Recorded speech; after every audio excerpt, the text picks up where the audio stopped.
When I offered to fly everyone first class for Mom's 60th, my sister laughed and said, "You? Since when do you have money?" I just nodded, picked up the check, and walked out. They kept laughing. I didn't come back until they were the ones needing a seat at my table. My name is Elena. I'm 33, the oldest daughter in a family that only listened to who talked the loudest. I didn't talk loud, I just did things. They called that boring. Thanksgiving was always at my parents' house. It smelled like burnt sugar and carpet cleaner. The same folding chairs, the same mismatched tablecloths, the same people repeating the same stories. This time I flew in from Seattle, 12 hours door to door, 3 layovers, 1 missed connection. I arrived at 2 a.m. and took a cab. Nobody offered to pick me up. I stayed in a hotel. The guest room was full of storage bins, Christmas decorations, old clothes, boxes labeled garage sale. They offered me the couch. I declined. I brought a vegan mushroom tart, caramelized onions, thyme, flaky crust. I knew they wouldn't eat it. I brought it anyway. Mom made turkey, green bean casserole, and mashed potatoes. She forgot I don't eat dairy, again.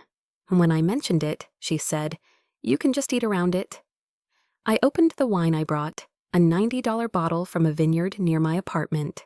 No one commented, but my brother noticed my coat. "Look who thinks she's rich now," he said. "It's just wool," I replied.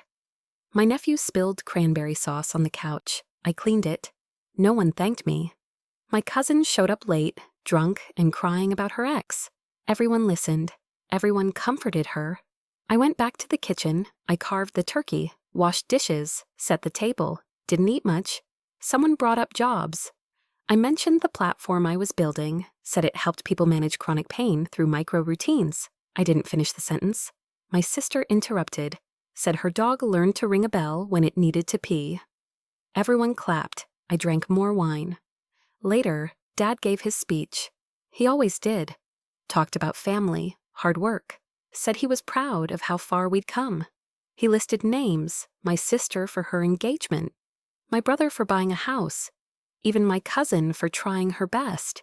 He didn't mention me. I smiled, not bitter, just practiced. That's when my aunt said it. She was wearing perfume too strong for the room. Fake pearls, hair sprayed stiff. She looked at me over her wine glass and said, "Not sure what you're smiling at, Elena. You never really did much." It was quiet for a second. Then someone laughed. Someone coughed. The room moved on. I looked at her, then looked at my empty plate. I stood up, went to the kitchen, rinsed the plate, put on my coat. Nobody asked where I was going. I walked past the living room. My nephew was playing a game on his tablet. The dog was barking. Someone was telling a story I'd already heard 4 times.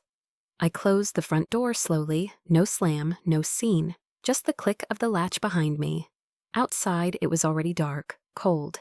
I pulled my coat tighter, walked 2 blocks to my rental car, drove back to the hotel in silence. The room was clean, white sheets, thin walls. I sat on the bed for a long time, checked my phone, no messages, no missed calls. I turned it off. The next morning, I got coffee from the hotel lobby, packed my bag, drove straight to the airport, took the first standby flight back to Seattle. No one noticed I was gone. No one called to ask why. No one said thank you for the wine or the tart or the dishes. When my flight landed, I turned my phone back on. Still nothing. I walked through SeaTac with 1 bag. It was raining. It always rained. I took the train home. My apartment was small, but it was mine. I made tea, opened my laptop, checked the platform. That night, someone in Minnesota logged in and completed their first week. Someone in Florida left a thank you comment. A woman in Toronto said the daily routines helped her sleep again. None of them knew my name, just the logo, just the platform. But they saw me more clearly than my family ever had. I didn't cry, didn't get angry. I just kept going. I didn't slam the door. I didn't say goodbye. I just left, and no one came after me. The next morning, I deleted the family group chat. Didn't mute it, didn't archive it, just deleted it. Gone. Then I blocked the numbers, not out of spite, out of necessity. I kept waking up at 5 a.m., not because I had to, Because I didn't want to waste time. I worked 2 jobs. One paid rent, the other paid attention.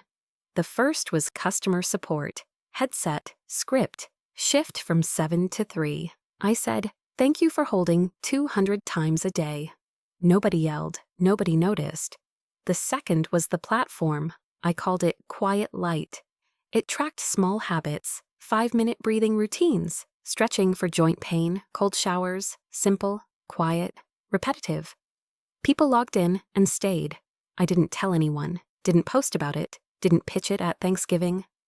I worked from my studio apartment, 1 chair, 1 desk, 1 window. The walls were thin. The neighbors argued about pizza toppings at 2 a.m. I wore noise-canceling headphones and kept building. No one from home asked where I went. Not that week, not that year. My cousin got married. I saw a picture on Facebook. She wore a pink dress. My name wasn't tagged. I didn't react. I just logged off. The platform hit 100 users in 6 months, then 500, then 2,000. Someone emailed me, said their pain levels dropped for the first time in 8 years, said they told their doctor, said it worked. I wrote back, "Glad you're here." That was all. I started sleeping again, solid, dreamless, unbothered.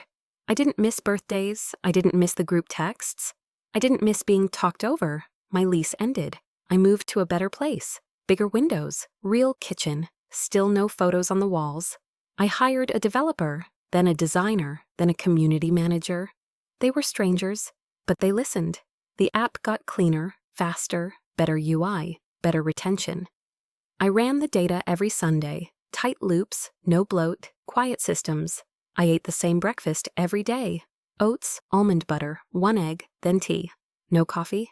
I didn't post on Instagram, didn't film reels, didn't take selfies from my desk, I just worked. Year 2, we passed 10,000 users, mostly word of mouth. Chronic illness groups, support forums.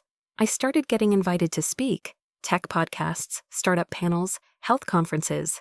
I said no, every time.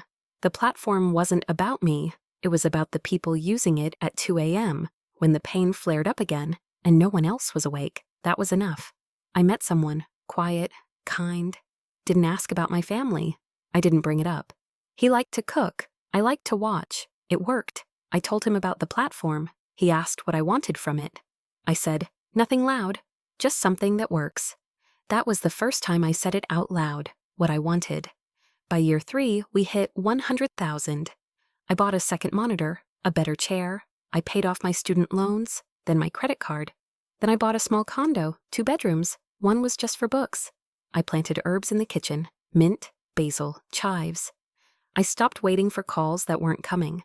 I stopped imagining conversations that would never happen. I deleted the last photos from my old phone. Thanksgiving 2018, cranberry sauce, my aunt in pearls, gone. My face looked different now, older, sharper, not better, just real. One night, I got an email. Subject line, from Mom. No text, just an attachment. It was a scanned recipe, Grandma's gingerbread. No message, no signature. I didn't open it. I didn't respond. I archived it. 6 months later, we hit 250,000 users. The press noticed. Tech blog ran a headline, "Meet the Quiet app helping thousands manage pain," without social media hype. They asked for a founder photo. I sent the logo, told them, "That's all you need." People started calling it minimalist, innovative, a disruptor. It wasn't. It was just quiet, like me. I kept the notifications off, kept my calendar clean, kept my phone on Do Not Disturb. People who cared found me. People who didn't. One night I was walking home, dark, cool wind, city lights. My phone buzzed. Voicemail. I never get voicemails. I stood on the sidewalk and listened. It was my sister. She'd said, "Hey, I know we haven't talked. Mom's in the hospital. They're saying, it's time to get everyone together. They said to call you." She hung up. That was it. I looked at the phone. Felt nothing. No panic, no warmth. Just the same cold wind against my coat. I walked home, made tea, sat down, opened the platform dashboard. Thousands of people were online, breathing, stretching, taking care of themselves, and I was one of them. I flew home on a red eye. 1 carry-on, no coat, didn't need one. It was spring. The air still smelled like wet pavement and old mulch. Same taxi line, same drivers smoking outside baggage claim, same sinking feeling. I didn't text anyone. Didn't say when I was landing, didn't ask where to go.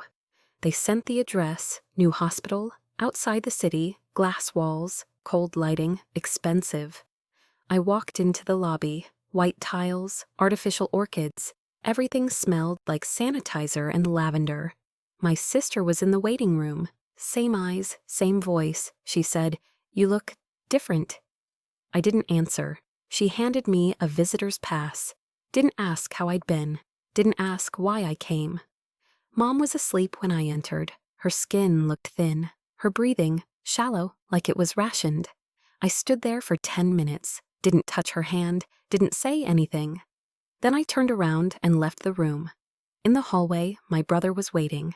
He looked tired, hollow in the face, cheap sneakers, faded hoodie. Same attitude. He said, "Glad you could finally show up." I said, "I didn't come for you." We sat in the cafeteria, plastic trays, bad coffee, muted TV in the corner. He asked what I did now. I said I ran a platform. He asked, "Like social media?" I said, "No." He didn't get it, didn't ask again. My cousin showed up an hour later, said I looked fancy, said I glowed differently now, then asked if I could help cover the hospice bill.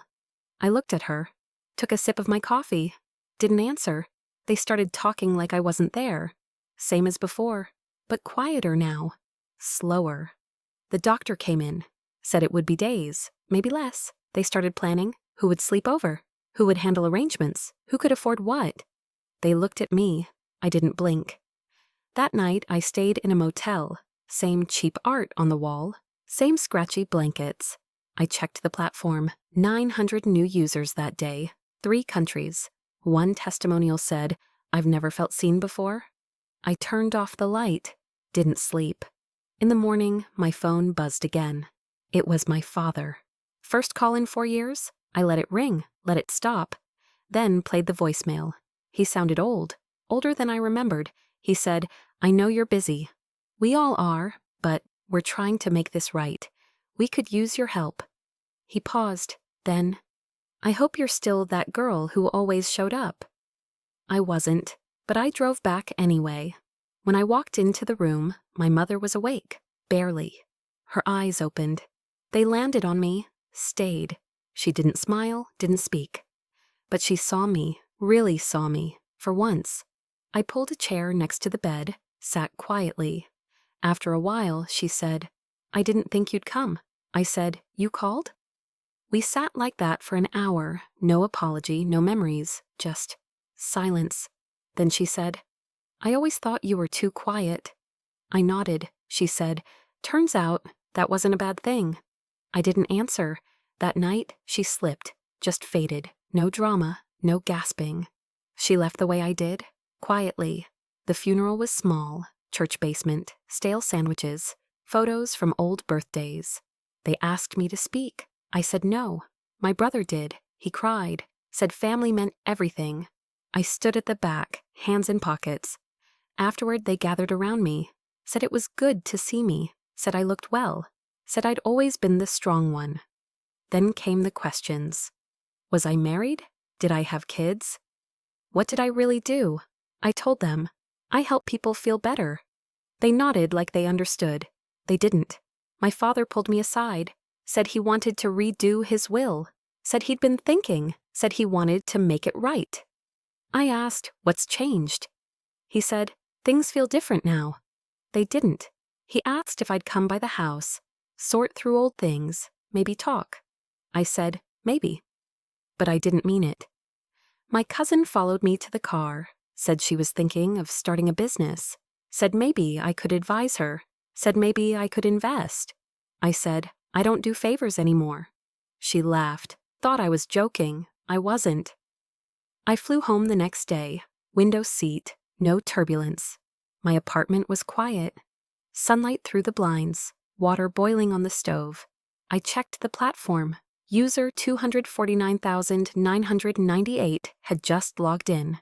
Then 249,999. Then 250,000. No ads, no press release, no campaign, just steady growth. Organic, real. I got an email from a journalist. She said, "Your story is incredible. You built all this alone? Would love to share it?" I didn't reply. They wouldn't understand. People think success is loud, explosive, instant. Mine wasn't. It was a slow, quiet climb. Invisible to the people who thought they knew me best. I wasn't angry. I just wasn't theirs anymore. 3 weeks later, I got a letter. Real paper, handwritten, from my father. He said he'd made changes, said the will had been updated, said I was taken care of now. Said he hoped that meant something. It didn't. I didn't open the attachment, just filed it. That weekend my brother called. I let it ring. Then I picked up. He sounded rehearsed, said things were tight, said the mortgage jumped, said he was thinking about refinancing, then paused. "Unless you could help out." I didn't raise my voice, didn't scold him. I just said no. He didn't expect that. He waited. I didn't speak again. He said, "Seriously?" I said, "Yes." He hung up.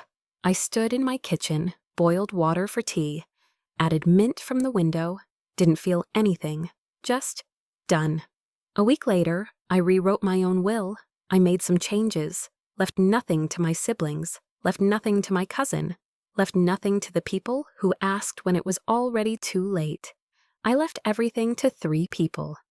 A woman in Ohio with 2 kids and a disability who'd used the platform daily since year 1.